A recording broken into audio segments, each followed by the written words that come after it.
mean, I think it's in our DNA as Americans, right? We love a good underdog story. We're a country obsessed with sports. So I don't think the sports movie is ever going to go away. I think, Hollywood just needs to get their head out of their rear end and say, not every movie needs to be a $300, you know, maybe it'll do well, maybe not, right? Not Yeah. everything needs to be that. And sports movies, you can make a great sports movie for nothing. I mean, the original Rocky, now granted it was made in 76, but I mean, I think he made that for like $1 million, Yeah. right? And look what that turned into. You can make a great sports movie on a shoestring budget.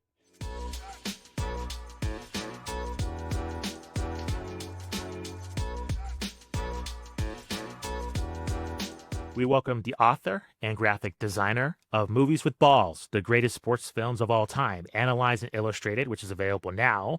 We have the pleasure in welcoming Kyle Bandujo, and Rick Bryson onto Hoopsology. Welcome. Yeah, thanks so much for having us, guys. Yeah, good morning, guys. Good morning. Appreciate you waking up with us. Truly appreciate it. Before we hop into the book, we have a bit of a tradition on our show. So take it any way you want it. We are a show about basketball. We talk about like the hot topics, certainly, but we delve into basketball culture, what makes the sport of basketball great compared to its other peers. So take this question any way you want it. What is your first or favorite basketball memory? Rick, I want you to start because of the two of us, you're the diehard. Oh my gosh, guys. Where do I start? Yeah, so I grew up in North Carolina, grew up a Tar Heel fan. First memory of becoming an insane Tar Heel fan was 1982 national championship game with Michael Jordan. I was eight, 8 years old, watching my dad absolutely have a complete and utter meltdown during those last few minutes, right? Like I thought my father was going to drop dead of a heart attack. Um, Probably best memory. Okay, cycle through a few more years. My little brother was going to a basketball camp around 1984 in Asheville, North Carolina. And it was the last day of camp, and they told the campers, hey, there's going to be a special guest show up. So my dad and I show up to pick him up at the camp his last day. And we're standing there, and this dude comes out of this tiny little high school gym. And my dad's like, dude, I think that's Jordan. And sure enough, it was Michael Jordan, right? He hadn't become Michael Jordan yet, right? Rookie year. I don't even think he'd played a game yet. We recognize him from UNC, and he's just hanging out outside this gym. He had just finished talking to the campers, and he was just hanging out. And we walked up to him, and I got to meet Michael Jordan. I got to shake his hand. So that's probably where I got hooked, 100% on being a basketball junkie. I don't know if you guys are going to use the video for this, but during that story there's a recent screen grab of Rick was on ESPN this past week. Rick, he was a reaction Yeah. crowd shot of a very stressed, anxious UNC fan in the crowd. Yeah, I was in the stands, and my wife was texting me like crazy. Me and my son were at the game, and they're like, ESPN just keeps zooming in on you because it was a close game against Georgia Tech, and I've got the Cobra pose going. I got my hands over my head, freaking out, and the announcer's like, "Well, we have a very stressed fan here at the Smith Center today," and my phone was just blowing up from high school buddies, people I used to work with, like, "Bro, I think you're on TV." Yeah, my first basketball memory would probably be the Jordan shot over Brian Russell. Like I remember, it's why every time I hear the NBA on NBC theme music, I feel a certain something inside. But I would say that like watching the tail end of the Jordan run, I was too young for the first three, but the tail end is like enough to where it's like he's your guy forever. Even if you didn't see it all, he's it. So that would be my first, and then I would say there is a backup. So I live in San Antonio. I moved here from Virginia when I was 11, and I can't. What year was it? It was the whatever the Spurs early 2000s title was, like '03. I think they won the '03 title. That I moved. I was there for that. I was like, oh, this is cool. Like moving, because I wasn't crazy about moving here, and then the basketball team I my new city won a title my first year. I was like, okay, this is cool. The whole city's going absolutely insane over this, so that had some appeal as well. No, that's amazing. I want to shift towards the book, and it's interesting just going through it. It brings up a lot of memories, and I'm very curious about the creative process with both of you, what you went through to narrow what movies to select for this book. How did you come up with the illustrations? It's a creative process in coming this to fruition because it's fantastic, and I think it's something that every sports fan should have in their library. And a great title with movies with balls. Yeah. All credit to Rick there who came up with that one. I'll start on the creative project, just the genesis, because Rick won't give himself enough credit. But this book is the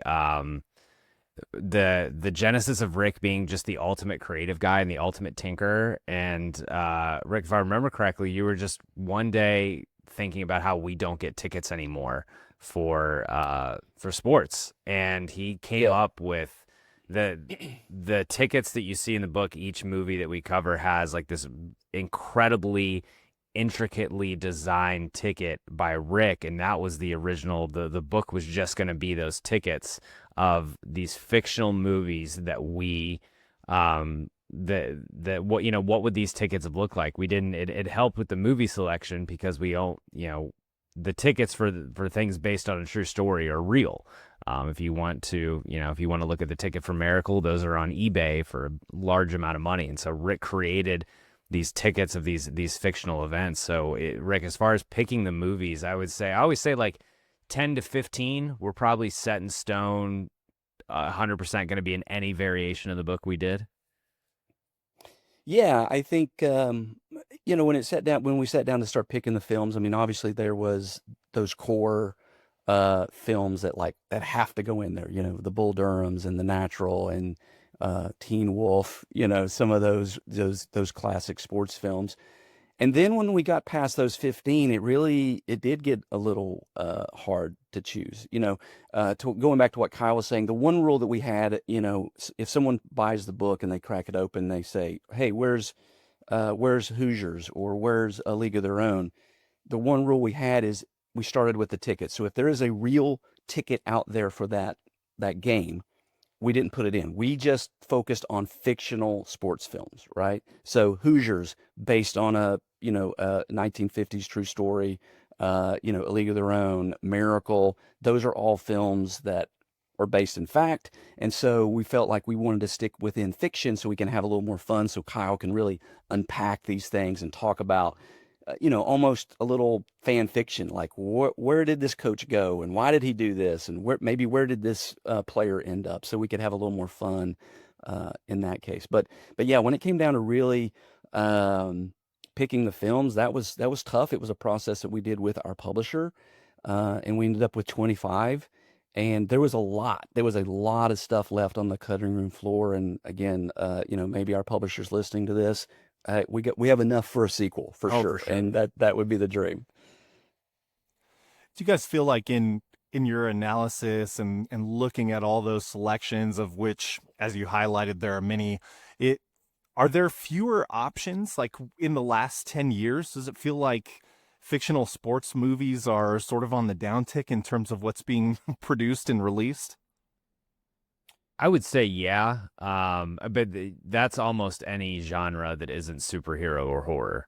There's just a general downtick in what's being produced. True. It's funny, I think like two of my favorite basketball movies, easy top 10, maybe top 5, were released though in the past like 4-ish years, between Hustle and Air. If you're going to count Air, I loved both of those. So there is that. It's that I think now with sports movies, a lot of it's tapping into like the other side of sports. There's less go team go, rah rah underdog team winning the title at the end or going to a big game at the end, and it's more, I think, like the Moneyball effect kind of like, let's get to It's like the analytics. Yeah, let's get to the story behind the story. Let's cover a scout in Air. Let's cover a scout in Hustle, or let's cover the Michael Jordan, the creation of the Air Jordan in Air. Or, I not a basketball movie, but like my favorite sports movie the past 10 years is probably Everybody Wants Some, which is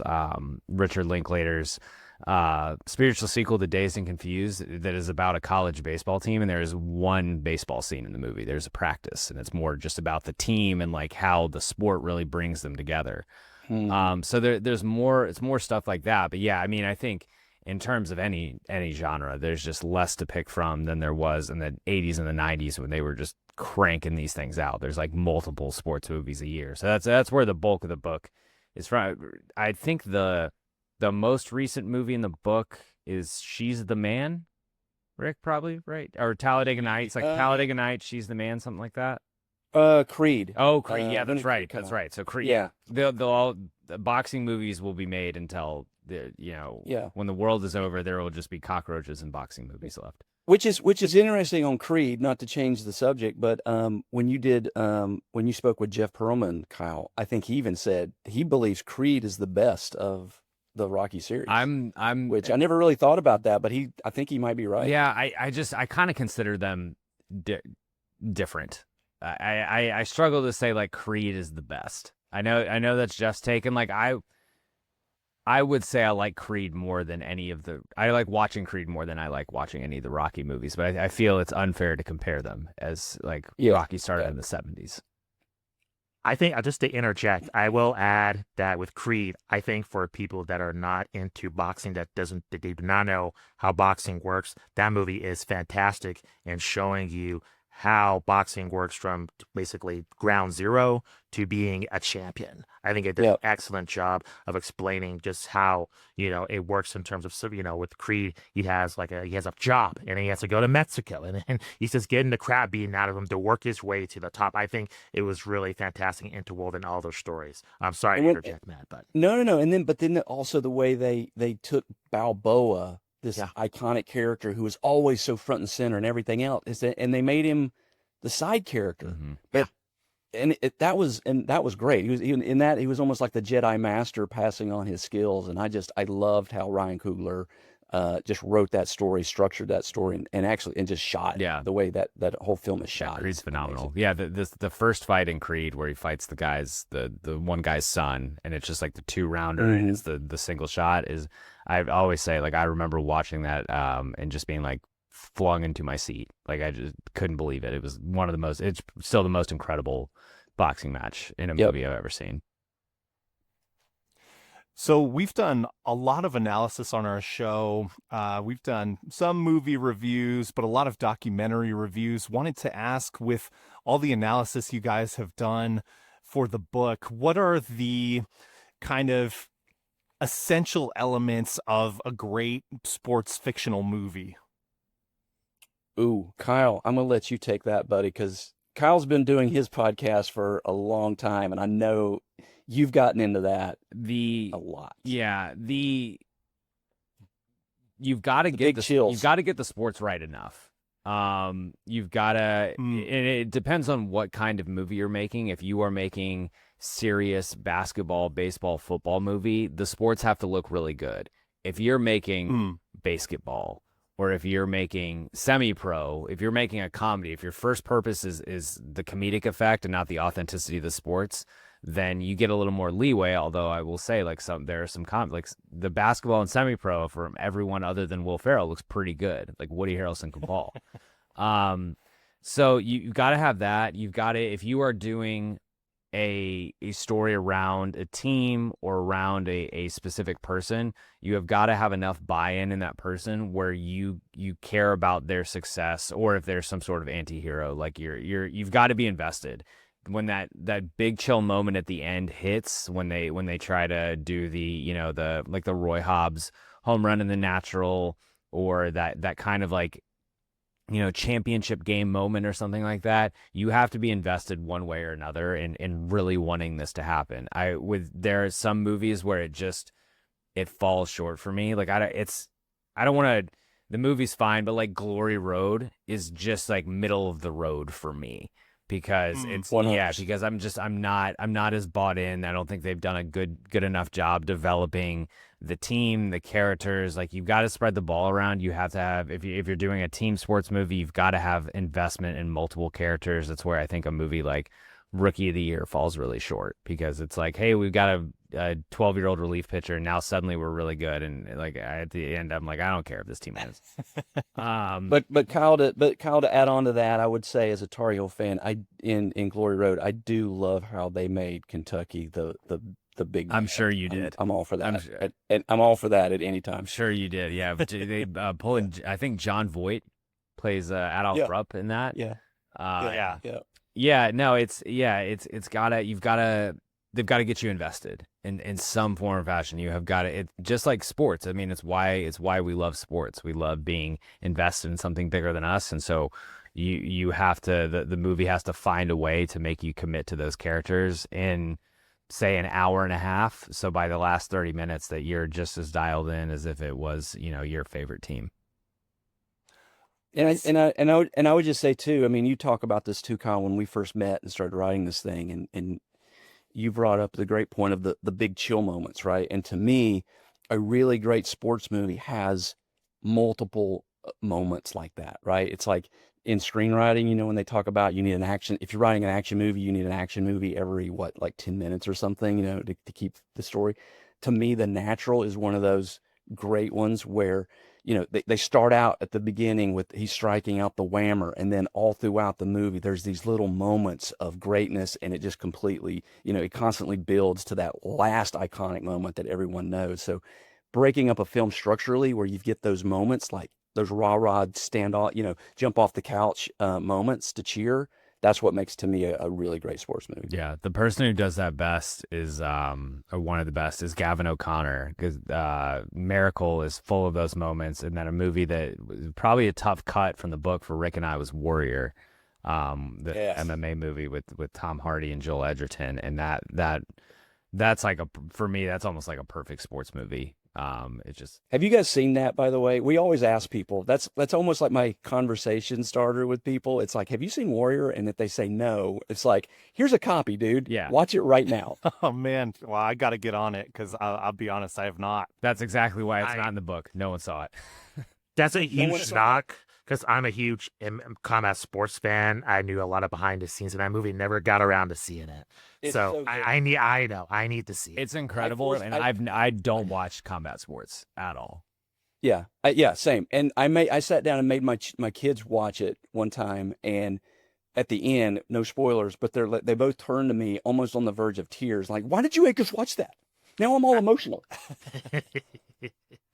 Well, you brought up combat sports, and I want to ask you, in terms of how a sports movie is made in an individual sport compared to a team sport, like through just your research and this analysis of what movies to add, what do you think is kind of the key difference? Because to me, as a casual moviegoer, I think an individual sport is harder to really translate that onto film compared to a team sport, which everybody knows the rules. Typically, everybody's seen a basketball game or been to a baseball game sometime, or a football game, or an individual sport like tennis or a combat sport that, that's kind of fewer in terms of people have actually attended that event. Do those movies kind of have a tougher time translating sometimes? Like you mentioned with Warrior, like, didn't have that big of an audience, but like a cult classic, or other movies like The Wrestler, or kind of movies in that genre. Is it kind of like more of a challenge for those kind of individual movies, individual sports movies, compared to kind of your typical team sports? I would say those movies, the individual sports movies, are usually more of a character study. There's more emphasis on this one single person, like Creed or the characters in Warrior, things like that. In terms of the sport translating, I think it actually comes off easier, because while I don't know if there's a single boxing movie that is like very technical about the rules of boxing, like I don't think in a single Rocky movie or Creed movie we're going in, and honestly, this is untapped territory, but like we're not seeing what the judges are talking about in between each round.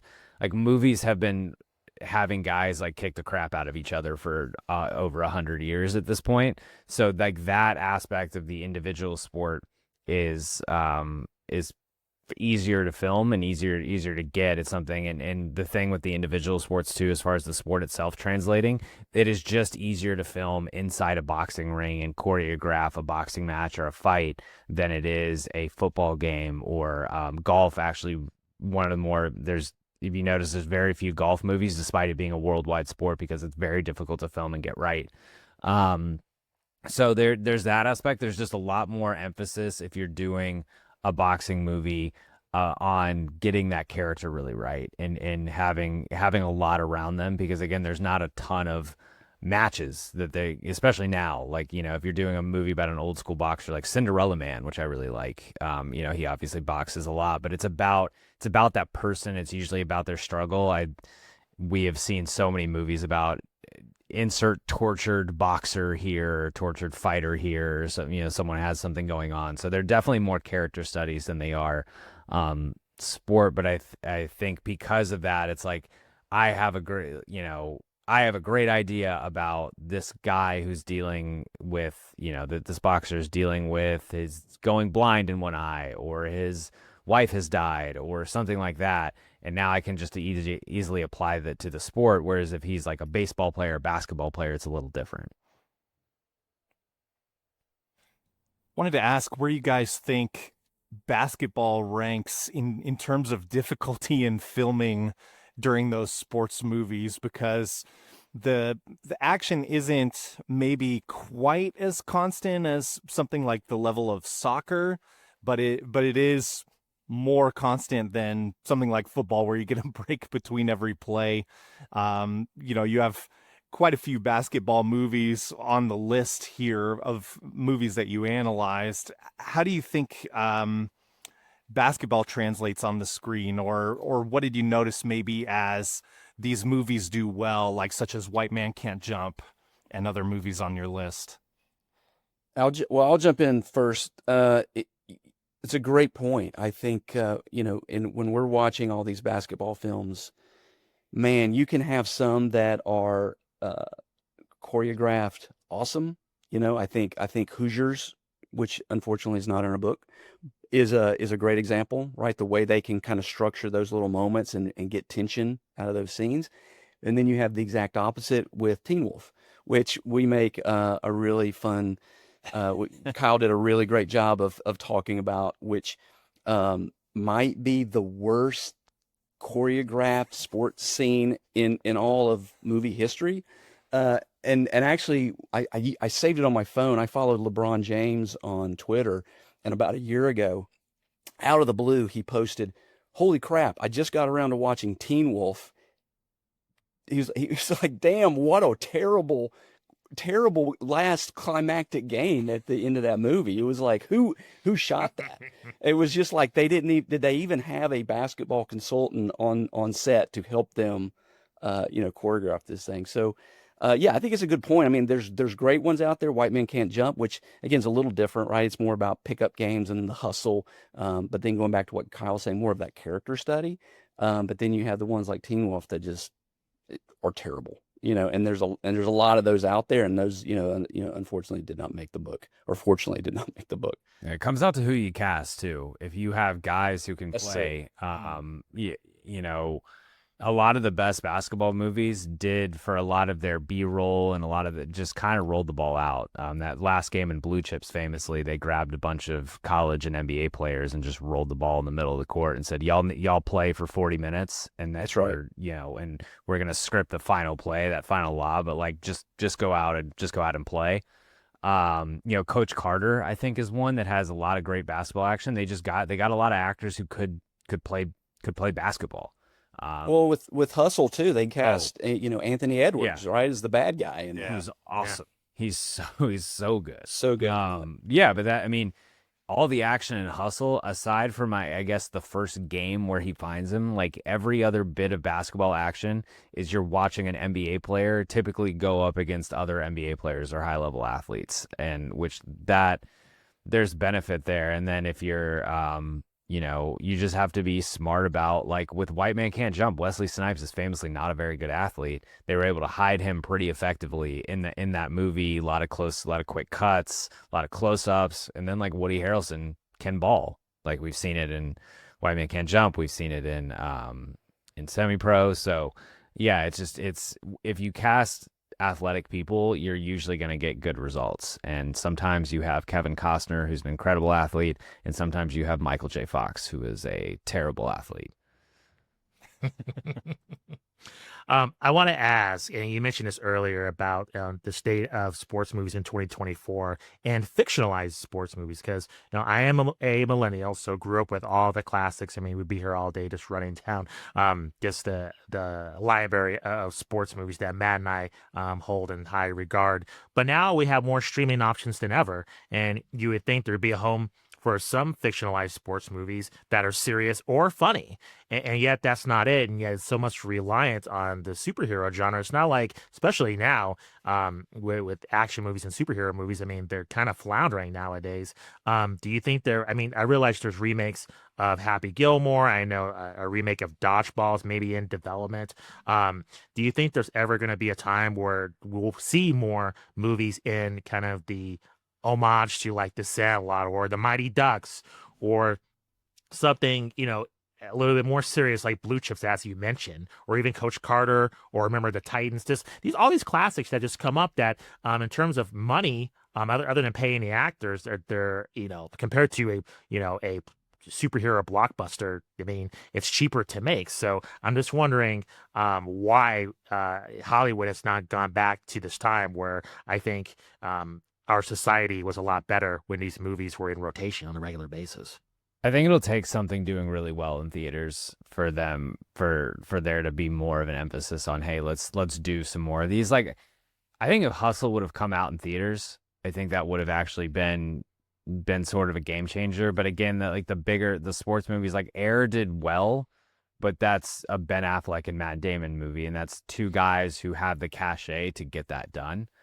And they also moved that to streaming very Very quickly. quickly. I mean, I think it was only out in theaters, 2 weeks, and then they threw it on Amazon Prime. Mm-hmm. Yeah, so it's a mix of, if you're someone like Adam Sandler or you're Ben Affleck and Matt Damon, where you can greenlight anything with your name pretty much. If people like that have passion behind sports and want to do stuff, as far as like smaller people trying to make their bones in doing a sports movie, like I would love to see more of it. It just, there's got to be some sort of proven dollar. If some sort of smaller sports movie or like mid-level sports movie goes to theaters and is a big hit, and if it's just a generic team-centric or combat sports kind of person or something like that, like there will be a trickle, because people will say, oh, we can make money this way. But like the last, I remember like Moneyball being a phenomenon, and then right after that was Trouble with the Curve, which is the worst sports movie of all time, and had a big cast and didn't do very well and was poorly received. And it was like, okay, well, why would we risk it on this movie when we could invest in such and such other movie that is definitely going to hit? So, it'll just, there will need to be more proof of concept, even though Hollywood has like 50 years of proof of concept of people like sports movies. So,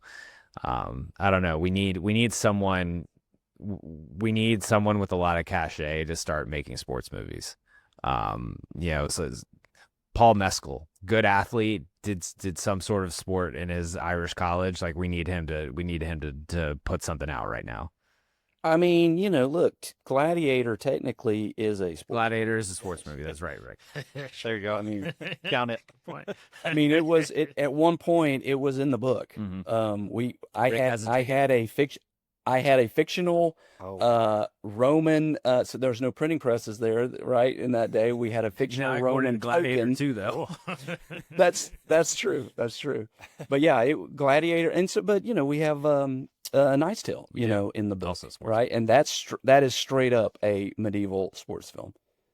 But yeah, I think what Kyle's saying is true. I mean, it just feels like Hollywood right now is just obsessed with big tentpole movies, big special effects, and they don't really seem to be doing great. It feels like, to your point, Justin, the superhero genre is floundering, and they've got to figure something else out. I do know Creed.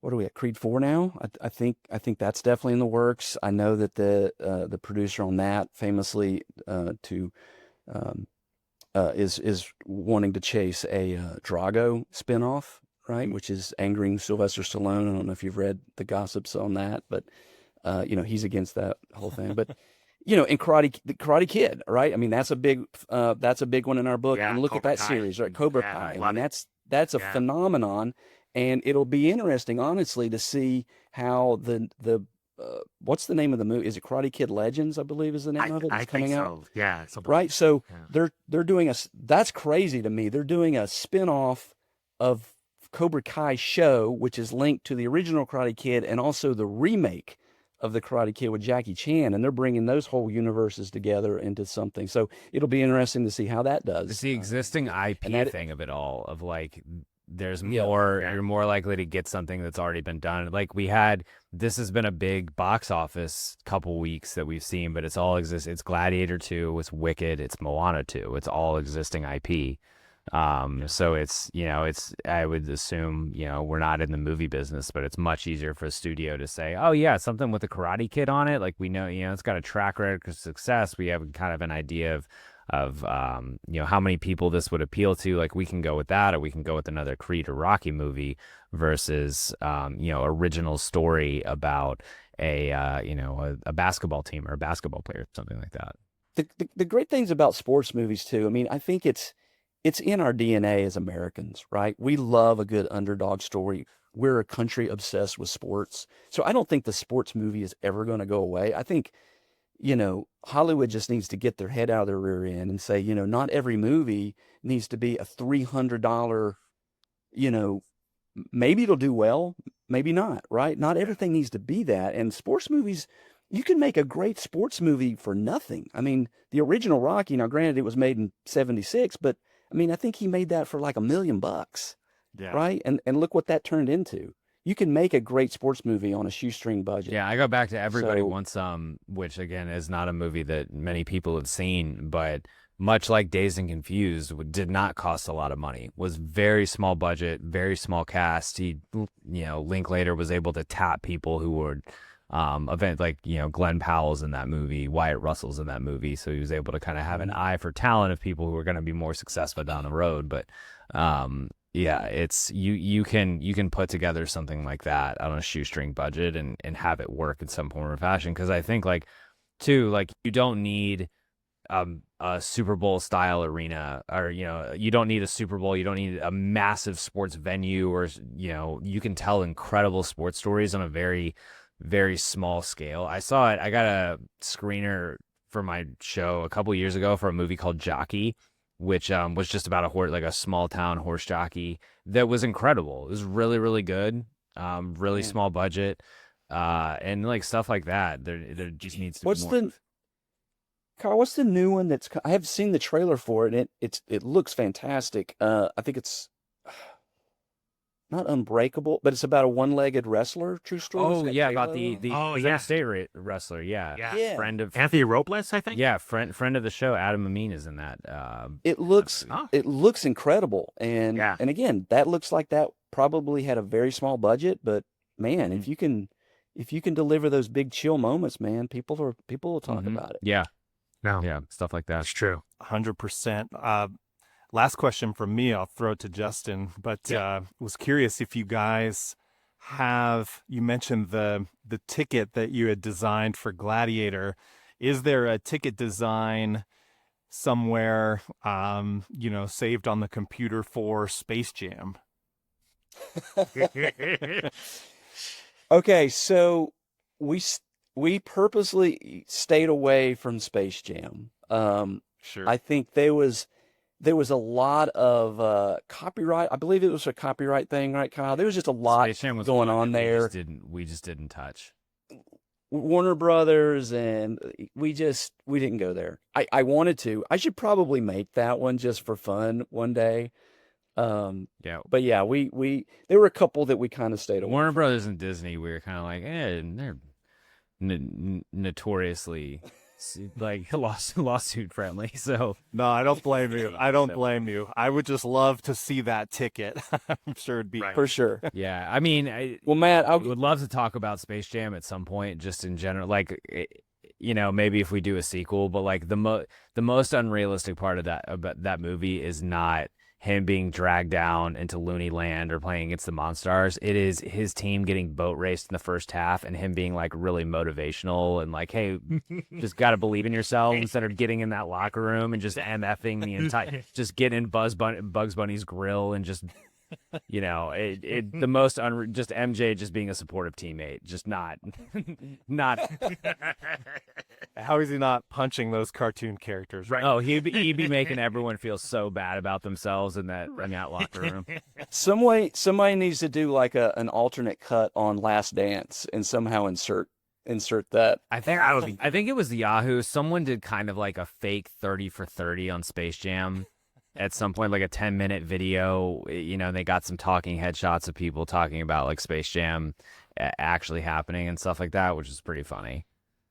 Fantastic. No, that's incredible. We're a little bit over time, but if you have the time, I'd be remiss if I didn't ask this.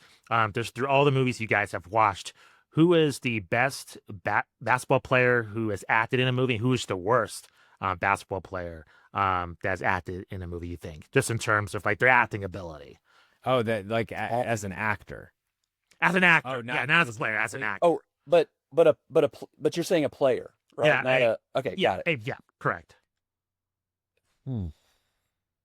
Well, I'll go ahead and say Anthony Edwards. I believe in hustle, right? I believe that dude has got a career after basketball's done. Got the juice. I really believe. Yeah, I love his personality.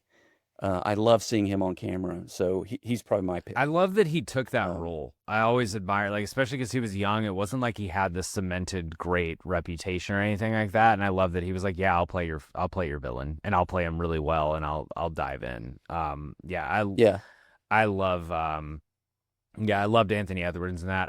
I love Woody Harrelson, Wesley Snipes, and White Man Can't Jump as well. Like Wesley Snipes, again, not a very good athlete. Like they had to, account for him in Major League as well. But their pairing and the way they can trash talk each other and stuff like that is great.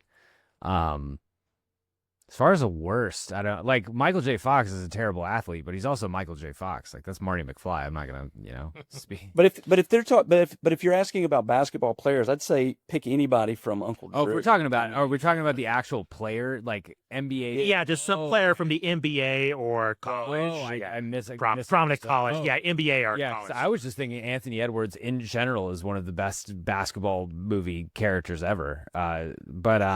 Man, yeah, I guess Rick, I'll be honest, I haven't seen Uncle Drew. You've never seen Uncle Drew? Dude, how long you been doing your show? Yeah, get on that. You know what? It just wasn't high on the list. If we're talking like Shaq and Kazam, that wasn't his best. I thought let's talk about Bob Cousy and Blue Chips sitting there having that monologue, right, with Nolte knocking down free throws. Draining three throws one after another. That was pretty impressive. Yeah. So his little cameo was pretty impressive. Yeah, I mean Shaq as essentially Shaq and Blue Chips is good. I would say of all the actors, like Penny is the one who's a little outclassed in that movie. But it's really fun watching Shaq and Penny play basketball together. I'm sure there's like some NBA players had just a terrible performance somewhere that is just right at the top of my head that I can't pick out. I'm thinking the basketball players in that Whoopi Goldberg movie. Eddie. Yeah, atrocious. That movie stinks. It's horrible. I have like a soft spot for it. It's terrible, but like I just hate watching it. And I think Rick Fox is trying so hard just to be so one that we never talked about this one, Kyle. I know we're over time, so I'll be quick. Do you guys remember is it Celtic Pride with Dan Aykroyd? That movie also stinks. Okay, I watched it one time. I saw it in the theater when it came out, and I remember going out I think that kind of sucked. And I've never watched it again. I had to do it. I did it on the podcast, and man, that stunk. That's that's a real past his prime Dan Aykroyd. It's Dan Aykroyd and Daniel Stern and Damon Wayans. Yeah. It should be a good recipe. And I don't remember if there were any NBA guys in it. I don't know if there were any cameos in it. I think there were. I know like Damon Wayans plays for the Celtics, but I can't remember. Again, that for me that was one and done. the second the credits rolled, I was like, I feel comfortable in saying I'll never watch that again. Well, appreciate you, Ty. I know we're over time. Appreciate you just chopping it up with us. Real quick, for both of you, where can our audience find you on social media? Any upcoming projects and anything else you want our audience to know for 2025 as well? Go ahead, Kyle. I'm at Kyle Bandujo on Twitter. I'm on Blue Sky now, which the vibes are good over there. So you can follow me there. Movies with Balls is available wherever books are sold: Amazon, bookshop.org, Barnes and Noble. If you buy a book and send us proof of purchase, either me or Rick will send you some goodies. So there's that right there. Big Screen Sports, the sports movie podcast that is available every Monday wherever you get your podcasts. We have kind of ventured off into the concept of all movies are sports movies. So while we have covered some great sports movies, did an episode on Any Given Sunday recently. Most recent episode was Hot Frosty. So we do just about everything now. So that's available wherever you get your podcasts. Yeah, that's awesome. Yeah, I think Kyle pretty much covered it. Yeah, Movies with Balls, anywhere books are sold. Check us out. And then as far as upcoming stuff, Kyle and I have a laundry list of ideas that we want to pitch to publishers next, but nothing right now. We're just trying to sell this book. Yeah. Right. And we're finding that that's a job in itself. Yeah, we probably can't tease you, but Rick has something that like will make him a return guest on this show that I think people will really, really love. Again, Rick, the consummate ideas man. We'll have. Thanks for jinxing that. No, I got all the. I was not gonna say. But no, yeah, guys, this was fun. Really appreciate you guys having us. Yeah, likewise. Appreciate the time. Much appreciated. Thank you. Thanks, guys. All right. See you guys.